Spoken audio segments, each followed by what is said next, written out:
हर इंसान अपनी जुबान के पीछे छुपा हुआ है। अगर उसे समझना है तो उसे बोलने दें। किसी को तभी तक पहचानना मुश्किल है जब तक वो चुप है। किसी का दिया हुआ उधार वापस हो सकता है, पर शब्द नहीं।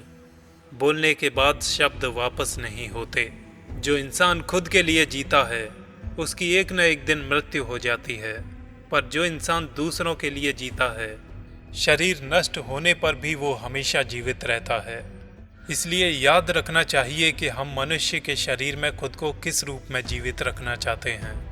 अहंकार से हम किस पर विजय चाहते हैं। मृत्यु के बाद सिकंदर भी यहाँ से खाली हाथ ही गया था। मनुष्य के मन की सबसे बड़ी समस्या ये है कि वो मृत्यु के खिलाफ है। हम जिस पल मृत्यु को नकारते हैं उसी के साथ जिंदगी को भी नकार देते हैं।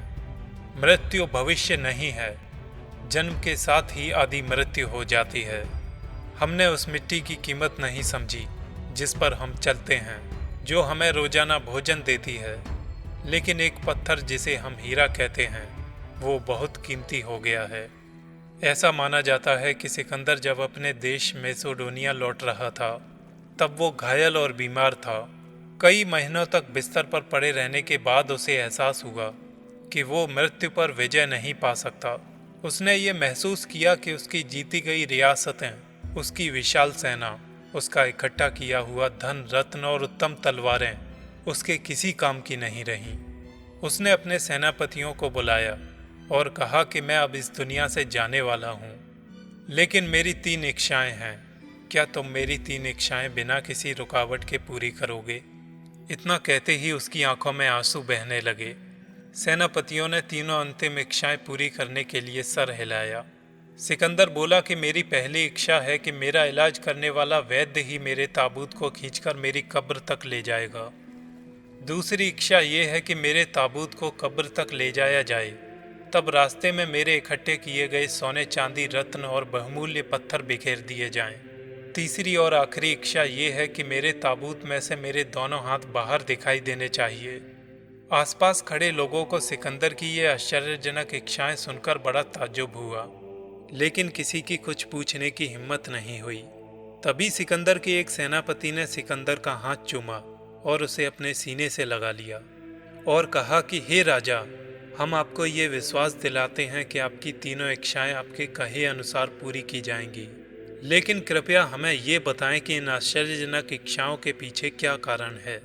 ये सुनकर सिकंदर ने एक गहरी सांस ली और कहा कि मैं दुनिया को 3 पाठ सिखाना चाहता हूँ जो कि मैं अब सीख पाया हूँ। मैं वैद्य के जरिए अपना ताबूत इसलिए ले जाना चाहता हूँ क्योंकि लोगों को ये जानना चाहिए कि कोई वैद्य भी आपको मौत के चंगुल से नहीं बचा सकता, इसलिए ये जिंदगी उसकी दी हुई नहीं है। दूसरा ये कि मैं अपने रास्ते में सोने चांदी हीरे जवाहरात और बेशकीमती पत्थर इसलिए चाहता हूँ कि इन्हें इकट्ठा करने में मैंने अपना जीवन नष्ट कर दिया और मैं इन्हें अपने साथ ज़रा भी नहीं ले जा सकता। तीसरा ये कि मैं अपने हाथ ताबूत से बाहर इसलिए रखना चाहता हूँ कि लोग देखें और सीखें कि मैं खाली हाथ आया और खाली हाथ ही चला गया। इस तरह सिकंदर की तीनों इच्छाएं पूरी की गईं। एक दिन सिकंदर की माँ ओलंपियास रोती हुई कब्रगाह में गईं और पागलों की तरह इधर उधर किसी को ढूंढ रही थी। कहाँ है मेरा बेटा सिकंदर, कहाँ है? पास की कब्र से एक व्यक्ति आया और उसकी माँ से पूछता है, आप किसे ढूंढ रही हो? वो बोली, मैं विश्व विजेता सिकंदर की माँ हूँ, मेरा सिकंदर कहाँ है?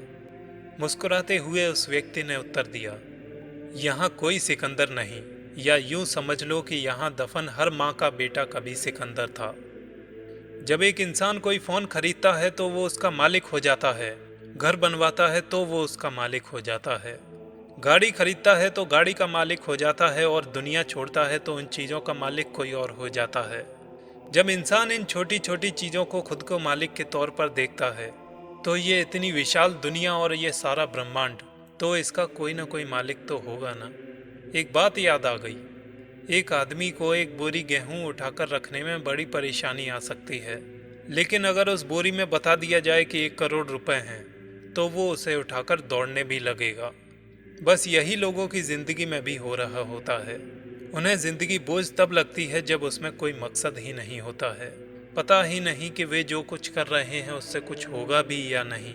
वैसे सच तो ये है कि पता तो किसी को भी कुछ नहीं होता, और अचानक कुछ हो जाए तो यकीन नहीं होता।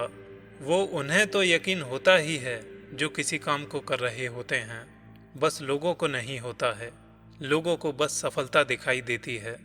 ध्वनि तरंगों की 20 हर्ट्ज से 20,000 हर्ट्ज तक की फ्रीक्वेंसी होती है, लेकिन असर कितना?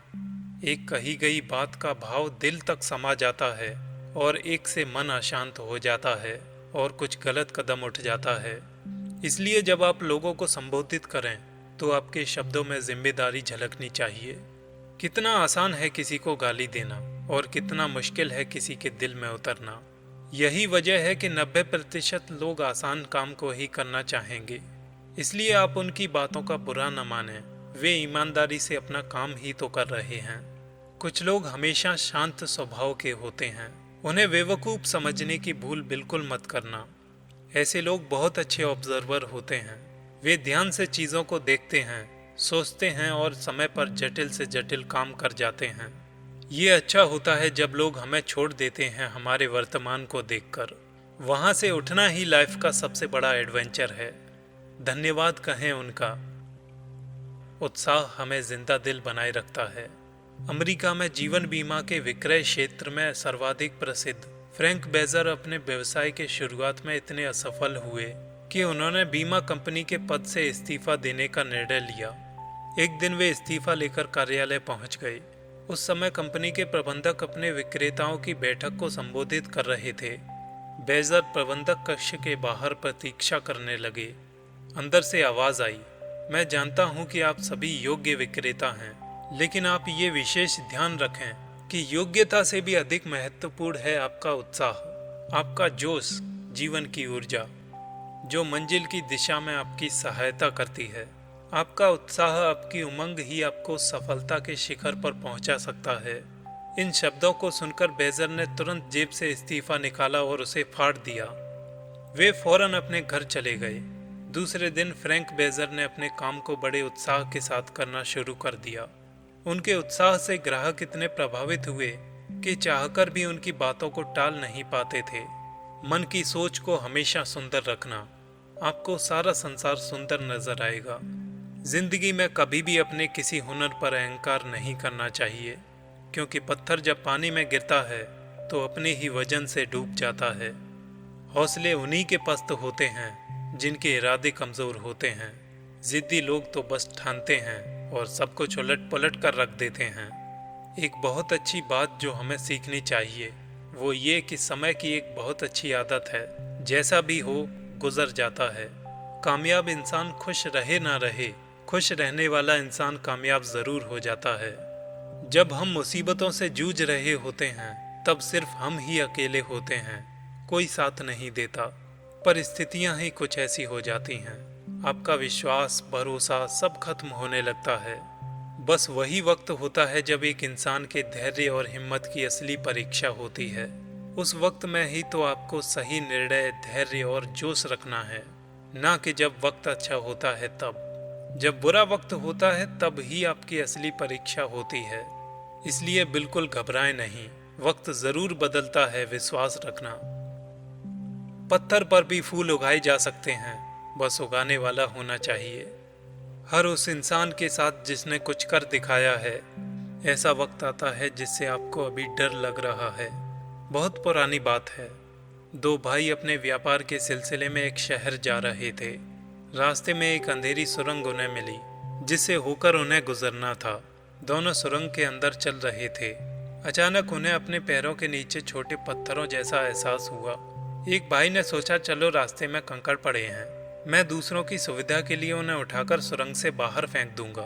और उसने कुछ कंकड़ उठाकर अपनी जेब में भर लिए, क्योंकि उसके पास पहले से ही ज़्यादा सामान था। उसने सोचा, चलो जितने मैंने कम कर दिए उतना ही सही। पहले वाले भाई को उसकी मूर्खता पर हंसी आ रही थी। वो बोला, भला इन कंकड़ों का मुझे क्या फ़ायदा, किसी ने नहीं उठाए, हम क्यों उठाएं। और इसके साथ ही दोनों आगे बढ़ते बढ़ते सुरंग से बाहर आ गए। बाहर आते ही पहले वाले भाई ने सोचा, चलो अब इन्हें यहीं फेंक देता हूँ। और जैसे ही जेब से वो कंकड़ निकाले और देखा, वे तो हीरे थे। ये देखकर दोनों भाई आश्चर्यचकित हो गए। अब पहले वाला तुरंत सुरंग की ओर भागा और कुछ देर बाद खाली हाथ लौटा और बोला, वे पत्थर अब वहां नहीं हैं, शायद कोई और उन्हें ले गया है। ये सुनकर दूसरे को भी पछतावा हो रहा था, काश तभी सारे बीन लेता तो मजा आ जाता। इसी तरह से जीवन में आने वाली हर परेशानी भी एक अच्छा अवसर लेकर आती है। जो लोग नकारात्मक सोचते हैं वो इसे समझ नहीं पाते और अवसर खो देते हैं। वहीं दूसरी ओर अच्छी सोच के व्यक्ति चुनौती स्वीकार करते हैं और अवसर का फायदा उठाते हैं। निस्वार्थ भाव से किए गए काम में कभी भी चमत्कारिक परिणाम दिखाई दे सकते हैं। इसलिए हर चीज में फायदा ही मिले शायद ये निश्चित ना हो, लेकिन काम में सुकून मिलेगा ये तो आप पर निर्भर है। जिस पल एक इंसान की मृत्यु हो जाती है उसी पल से उस इंसान की पहचान बॉडी के रूप में हो जाती है। वे लोग भी उस इंसान को नाम से नहीं पुकारते जिन्हें प्रभावित करने के लिए उसने अपनी पूरी जिंदगी खर्च कर दी थी। इसलिए अगर धन ही इकट्ठा करना है तो नेक काम करके करना, दिमाग में नहीं किसी के दिल में उतरना। अच्छे से कमाओ, अच्छे से खाओ और सुकून से सो। जीवन में आने वाली हर चुनौती को स्वीकार करें। अपनी पसंद की चीज़ों के लिए खर्च कीजिए। इतना हंसिए कि पेट दर्द हो जाए। आप कितना भी बुरा नाचते हो फिर भी नाचिए, उस खुशी को महसूस कीजिए। कभी कभी हम जब छोटे बच्चे बन जाते हैं तब शायद जिंदगी बहुत खूबसूरत लगती है। इसलिए हर पल को खुशी से जीना ही जिंदगी है।